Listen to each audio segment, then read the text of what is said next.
Hi, Abhishek. Thank you for joining us. Hey, Supriya, thank you so much for having us on the show. I want to know where the big idea really came about when it comes to starting up of Plum. How did the co-founders of the team really get together and navigate through the problem statement? With Plum, we are making health insurance accessible, affordable, and usable for the employees. And the reason we started Plum is because healthcare in India right now is going through a phenomenal shift.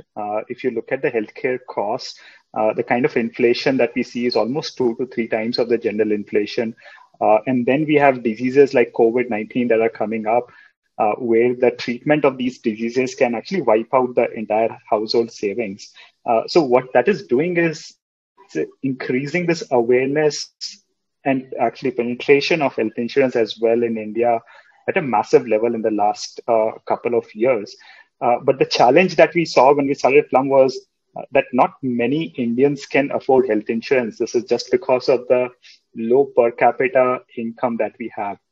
So most of us actually depend on our employers to give us insurance. So that was the market that we wanted to go after. But what we noticed was that the health insurance stack in India isn't prepared to serve this market shift. Who are all the stakeholders involved as and when the product does reach the end consumer? And how the entire thing goes around. How do the API integrations help in the process? Essentially, three sides, three stakeholders, right? One is the buyer, and the buyer is your head of HR, head of finance, or sometimes the founder herself, if it's a small organization. The second stakeholder is a person who's actually using this product, which is your employee or their family member. And they have to have a great claims experience. And number three is the insurance partner, because eventually they are the ones who are underwriting this insurance product that we are selling. And we want to make sure that they are able to provide the right kind of claims service or the right kind of benefits within their health insurance.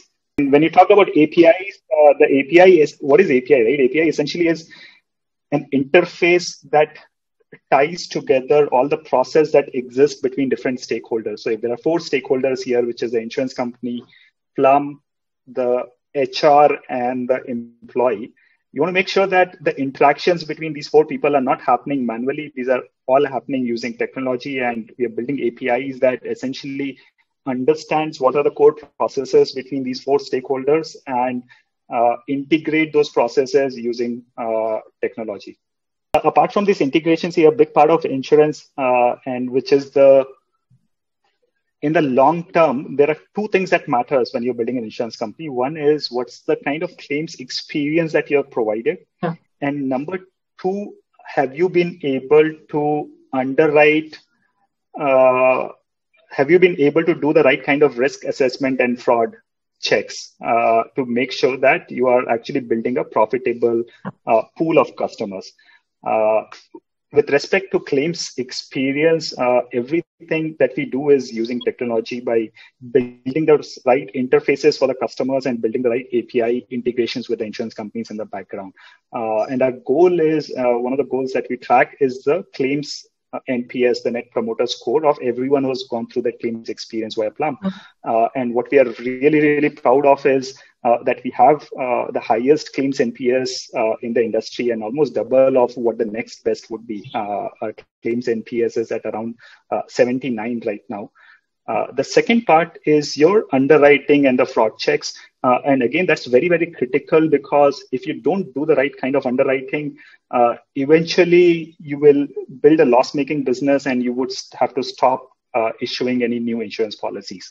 And what we are using there is a bunch of algorithms and data science to understand the kind of risk, to use as many of data points that people have not seen before, to make sure we figure out there is no fraud that has happened, and then to make sure that we are able to correctly price that risk. And the word correctly price is very, very important. You don't want to overprice it. If you overprice it, then you won't get that customer, and you don't want to underprice it, because then you will start making losses. I mean, not every day do I write a startup in the fintech subset and within the insurance tech subset, just targeting on the corporate insurance bit. So I know it's not a tiny pool any which way that you're addressing, but how is the general competitive landscape like, and how does Plum view it as? If you think of companies which are small sized or medium sized, let's say less than 100 employees or 100 to 1,000 employees, these are the segments that were completely either unaddressed or were addressed by a very fragmented mom and pop kind of insurance brokers in India. There wasn't really an organized play in the insurance market, in the B2B insurance market in India before Plum. So what we saw was two opportunities. One, in the small business space, it's a completely white field opportunity where no one is addressing it, and actually we can build it for the very first time and increase the overall market. And Plum is actually at the forefront in terms of making health insurance accessible to that segment of the market. Now we are seeing companies that have come up after we started Plum, which are trying to address that market. But when we started, there wasn't actually any competition in that segment. The second segment is a mid market, which is, let's say, 100 to 1,000 employees market. That segment has a lot of competition, but it's a very traditional competition we have. Think of your insurance broker that would sell you a LIC policy, or maybe a slightly more advanced insurance broker. But essentially, these are thousands or tens of thousands of brokers operating in the market without any use of technology. But the companies have started evolving, and they have started demanding more from these insurance platforms or these insurance brokers. And our role was to actually build a more robust customer experience and a product experience for these markets that were already being addressed, but in a very haphazard manner. And then in the large corporate segment, this segment has very high competition, but by companies that are century-old companies. These are companies like Marsh, Willis Towers Watson. These are 100, 200-year-old companies, very large companies, but very, very traditional companies as well. The challenge that they have is they're not able to move fast. They are not able to cater to the demand of the corporates that they need in 2020 or 2030. They are built for the past, right? And there we are again, the way we are differentiating is through our technology and through our experience. What is the average base cover, without the top up or the premium? Yeah, we see the most common cover is a 5 lakh cover that most of the organizations take. They can be as low as 1 lakh. They can be sometimes as high as 15 lakh, but the most average is 5 lakh. Give me some sense on what the product pricing is like. What we have built is a pricing model that depends on almost 30 different parameters, like the age of the members, the cover, the location, what are the benefits, what's the size of the group. The pricing can start at as low as, let's say, 85 rupees per month per person. But it can go really high as well, depending on the kind of cover that you're looking. Let's say if you're looking for a 1 CR cover, you're looking at a benefit that covers your OPD as well, like medicines, consultations, etc. Then it can go as high as, let's say, even 5,000 rupees per month. So it really depends on what product you're looking for. And that's the ability that we have built within Plum, where the cover is actually customized for every single organization. We don't give one standard product to everyone. We really believe that every organization should be able to build their own custom plan based on what they really need and based on what is the kind of employee requirement that they have. How the go-to-market strategies evolved, if at all evolved, or how that has looked? Are startups your only target market as of now, or is that going to change? Because a lot of the clients on your website look like these startups that are founded. Some of the major popular unicorns as well, but then most of them are established only in the last 5 to 10 years or so. No, absolutely, you're spot on. See, for anything that you build, there is an adoption curve. And in that adoption curve, the early adopters are companies that are more forward-looking, that can take risk, that want to give better experience to their employees. Now we have started expanding into the enterprise market. Think of companies which are thousands of employees and maybe more traditional companies as well.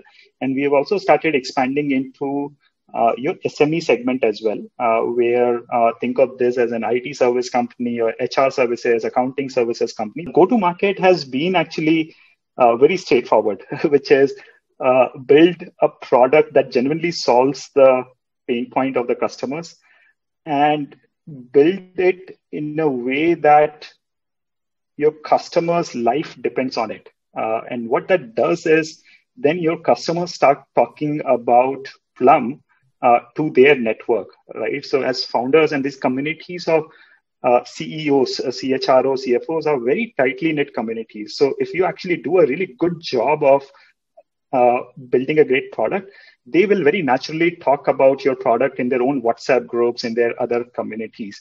And that has really worked for us in the last year and a half, where a major part of our customer acquisition has happened through referrals from our existing customers. Almost 70-75% has happened through referrals. And we believe that we will keep depending a lot on just building the right product and right service where our customers become our go-to-market. In addition to that, we will do some of these traditional go-to-markets, like we should have a really good content out there. We should be discoverable. We should maybe have a small sales team who can help the customers to close. So we'll do those traditional approaches as well. But our biggest one is just building the right product. Is there also another way that you look at your client set in terms of how many of these, if there's a major chunk of clients who've shifted from a different corporate insurance provider versus having taken the first set of corporate insurance from you, from Plum's end?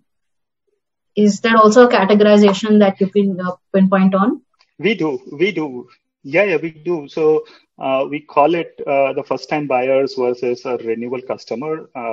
And of all the customers that we have, almost 80% are actually the first-time buyers of corporate insurance. Only 20% of them have moved from some other place to Plum. And that's because of one, it points us to this large wide field opportunity of expanding the market. We are not displacing someone. We are actually going and expanding the market.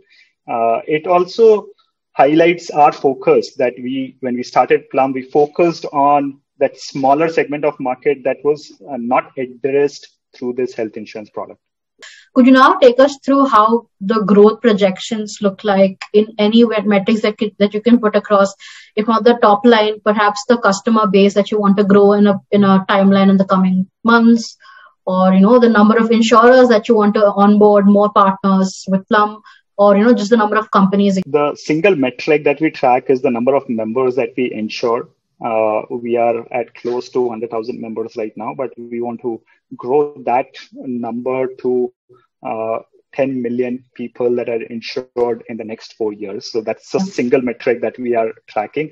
Everything else we will need to do to get there, right? Be it the number of insurance partnerships that we need, be it the number of companies that will get us there. But we want to get to 10 million people insured via Plum. That will be all the questions covered in terms of my curiosities to try and understand the product. And that was a great introduction to Plum as well as to yourself. So thank you so much for sharing your time and thoughts with us today. Hey, thank you. Thank you for taking out time, Supriya. I really appreciate it.